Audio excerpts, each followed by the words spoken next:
In a world economy where information is filtered by global media corporations, keenly attuned to their powerful advertisers, who will defend the public's right to know?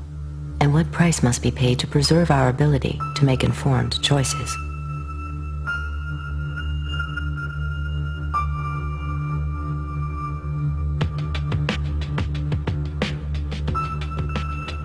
What Fox Television told us was that we were just the people to be the investigators. Do any stories you want, ask tough questions, and get answers.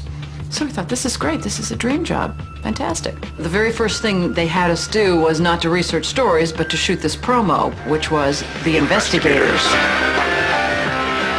Uncovering the truth, getting results, protecting you.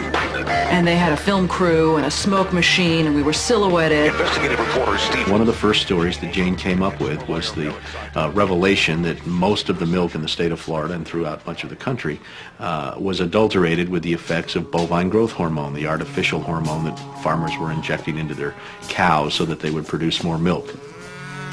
With Monsanto, I didn't realize how effectively a corporation could work to get something on the marketplace. The levels of coordination they had to have. They had to get university professors into the fold. They had to get experts into the fold. They had to get reporters into the fold. They had to get the public into the fold. And of course the FDA, let's not leave them out. They had to get the federal regulators convinced that this was a fine and safe product to get it onto the marketplace. And they did that. They did that very, very well. It's a great time to be a high-producing cow. POSILAC One Step, bovine somatotropin by Monsanto. The federal government basically rubber-stamped it before they put it on the marketplace. The longest test they did for human toxicity was 90 days on 30 rats. POSILAC is the single most tested new product in history and is now available to you specifically so you can increase your profit potential. And then either Monsanto misreported the results to the FDA, or the FDA didn't bother to look in depth at Monsanto's own studies. The scientists within Health Canada looked very carefully at bovine growth hormone and came to very different conclusions than the Food and Drug Administration in the U.S. did. Monsanto's engineered growth hormone did not comply with safety requirements. It could be absorbed by the body and therefore did have implications for human health.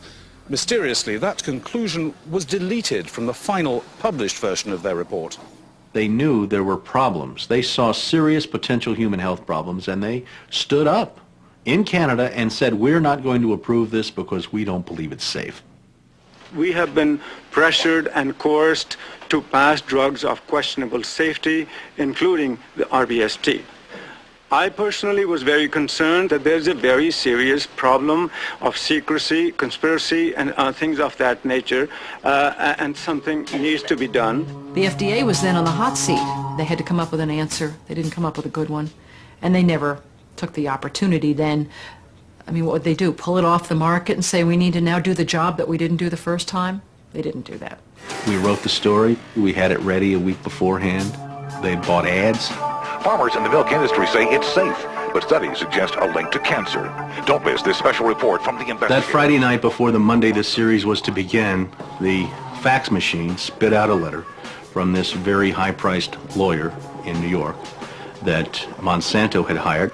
It contained a lot of things that were just off-the-wall false, just demonstrably false. But if you didn't know the story and you didn't know how he had gone about producing it, would have scared you as a broadcaster, as a manager. And they decided that they would pull the story and they would just check it one more time. But the bottom line was that there was no factual errors in that story. Both sides had been heard from. Both sides had had an opportunity to speak. 1 week later, Monsanto sent the second letter. And this was even more strongly worded. And it said there will be dire consequences for Fox News if the story airs in Florida. And this time they freaked. They were afraid of being sued, and they were also afraid of losing advertising dollars at all of the stations owned by Rupert Murdoch. And he owned more television stations than any other group in America. I mean, that's 22 television stations. That's a lot of advertising dollars for Roundup, aspartame, NutraSweet, and other products. So we got into a battle, and the first deal was the new general manager. And his name's Dave. And Dave is a salesman, and, you know, he'd pump your hand. How you doing? How you doing? Called us upstairs to his office, and he said, what would you say if I killed this piece? What if it never ran? And we said, well, we wouldn't be very happy about that. And he said, well, I could kill it, And we said, yes, of course, you're the manager. You could kill it. It would never air. And he's hemming and he's hawing and he's back and he's forth. And we couldn't figure out, what is this all about? And finally he blurted out, look, would you tell anybody? I said, I'm not going to lie for you. About a week later, calls us back to the office and says, okay, we'd like you to make these changes. In fact, you will make these changes. We said, well, look, let us show you the research that we have that shows that this information you want us to broadcast isn't true. To which he replies, I don't care about that. I said, pardon me? And he said, well, that's what I have lawyers for. Just write it the way the lawyers want it written. I said, this is news. This is important. This is stuff people need to know. And I'll never forget, he didn't pause a beat, and he said, we just paid $3 billion for these television stations. We'll tell you what the news is. The news is what we say it is. I said, I'm not doing that. And he said, well, if you refuse to present this story the way we think it should be presented, you'll be fired for insubordination. I said, I will go to the Federal Communications Commission and I will report that I was fired from my job by you, the licensee of these public airwaves, because I refused to lie to people on the air. And it's thank you very much. You'll hear from us right away. Well, 24 hours came and went and we didn't hear a thing. And about a week later he calls us back, and now we've changed strategies. How about if we pay you some money and you just go away? And I said, how much money? Because, when somebody offers to bribe you like that, I always want to know if it might be worth it. He was going to offer us the rest of our year's salary if we agreed not to talk about what Monsanto had done, to not talk about the Fox corporate response in suppressing the story, and to not talk about the story. Not talk about BGH, again, anywhere. Not take the story to... And he said, are you going to sign? And we said, nah, Dave, we're not going to sign that. And he said, well, send it back, okay? I said, no, Dave, we're not going to send that back. It was, okay, we can't buy you out. We can't shut you up. Let's get the story on the air in a way that we can all agree it will go on the air. And we started rewriting and editing with their lawyers. Well, during this 8-month re-review process, I say, jokingly, they did things like, for example, they wanted to take out the word cancer.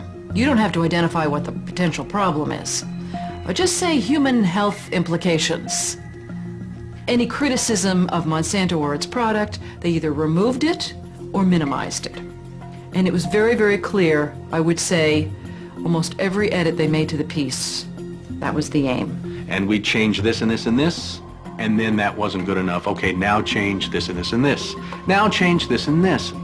Version after version after version, 83 times. 83 times is unheard of. It doesn't happen. You shouldn't have to rewrite something 83 times. Obviously, they didn't want to put the thing on the air, and they were trying to drive us crazy and get us to quit or wait until the first window in our contract so that they could fire us. They, in effect, announced that they were going to fire us for no cause.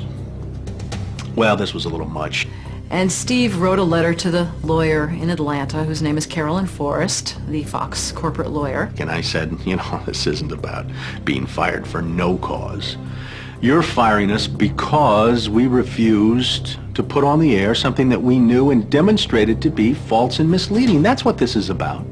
And because we put up a fight, because we stood up to this big corporation, and we stood up to your editors, and we stood up to your lawyers, and we said to you, look, there ought to be a principle higher than just making money. And she wrote a letter back and said, you're right, that's exactly what it was. You stood up to us on this story, and that's why we're letting you go. Big mistake. Big mistake. That says retaliation. You can't retaliate against employees if they're standing up for something that they believe is illegal, that they don't want to participate in. So that gave us the whistleblower status that we needed in the state of Florida to file a whistleblower claim against our employer. What Fox neglected to report is this. Jane sued Fox under Florida's whistleblower statute, which protects those who try to prevent others from breaking the law. But her appeal court judges found that falsifying news isn't actually against the law. So they denied Jane her whistleblower status, overturned the case, and withdrew her $425,000 award. Canada and Europe have upheld the ban on rBGH, yet it remains hidden in much of the milk supply of the United States.